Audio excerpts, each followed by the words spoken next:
សួស្តីពុកម៉ែបងប្អូនទាំងអស់គ្នាមកថ្ងៃនេះមកជួបនឹងខ្ញុំទៀតហើយបងថ្ងៃនេះបានហូបថ្មីប្តីកំងពងធ្វើការ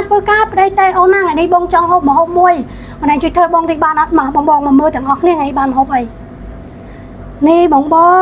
បានកែបឡើងមួយចានបងខ្ញុំបញ្ជាក់នេះកែបខ្ញុំទិញកែបចិញ្ចឹមណាមិនមែនកែបស្រែតែថាអូ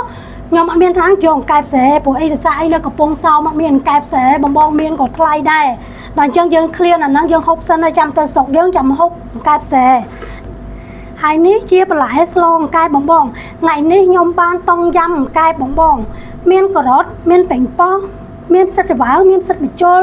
មានស្នូលពោតអីចឹងណាបងនេះបងមើលតាមហ្នឹងទៅច្រើនមុខពេកប្រវាយរៀបរាប់តោះទៅមើលខ្ញុំធ្វើទាំងអស់គ្នាតែខ្ញុំធ្វើតង់យ៉ាំកែបបែបម៉េចបងនេះបងកែបខ្ញុំបានដាំទឹកក្តៅស្រស់វាណាថ្ងៃនេះខ្ញុំតង់យ៉ាំតាំងស្បែកទេបងអូយមកបងកែបខ្ញុំបានលាងទឹកវាស្អាតអស់ហើយខ្ញុំកោសវាមិញណាឥឡូវខ្ញុំចាប់ផ្ដើមធ្វើវាបង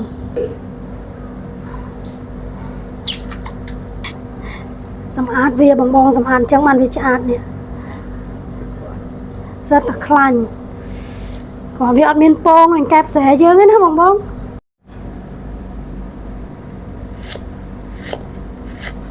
បងមកចាប់ផ្ដើមចិត្តខ្ទឹមបារាំងយើងបង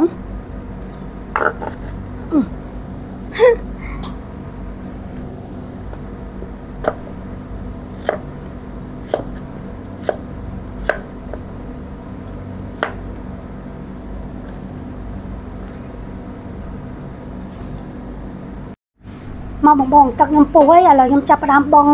គល់ស្លឹកគ្រៃស្លឹកក្រូចម្ដេចម្ទេសដើម្បីកាត់ឆ្អាបឥឡូវទឹកគ្រឿងខ្ញុំវាចេញជាតិហើយខ្ញុំចាប់ផ្ដើមដាក់កែបចូលបង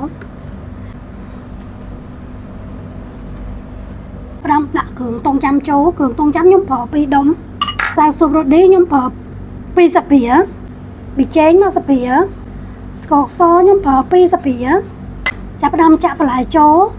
ស្នូលពោតហើយនឹងការ៉ុតបងដោយសារអាហ្នឹងវារឹងដាក់វាមុនគេអញ្ចឹងឲ្យវាឆាប់ហុយអើយមកបងអើយតង់ចាំកែបខ្ញុំបានឆ្អិនហើយបងអើយនេះមកបងណានៅចិត្តហ្នឹងអាចមកបានបងអើយនេះអូយទំនងដល់ហើយនេះបងអើយសិតតែខ្លាញ់មកហូបជាមួយខ្ញុំទាំងអស់គ្នាបងហើយឥឡូវចាប់ផ្ដើមរោយជីនាងវងជីអាណានិងស្លឹកខ្ទឹមបងដាក់ឲ្យច្រើនចឹងមកវាឈ្ងុយ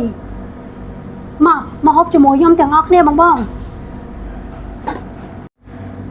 ងចាប់ផ្ដើមដួសដាក់ចានហើយមកហូបជាមួយខ្ញុំទាំងអស់គ្នានេះអូយទំនងបងអើយវ៉ាវមើលនេះរៀងក្តៅហើយដាក់ម្ទេសហឹលមកបង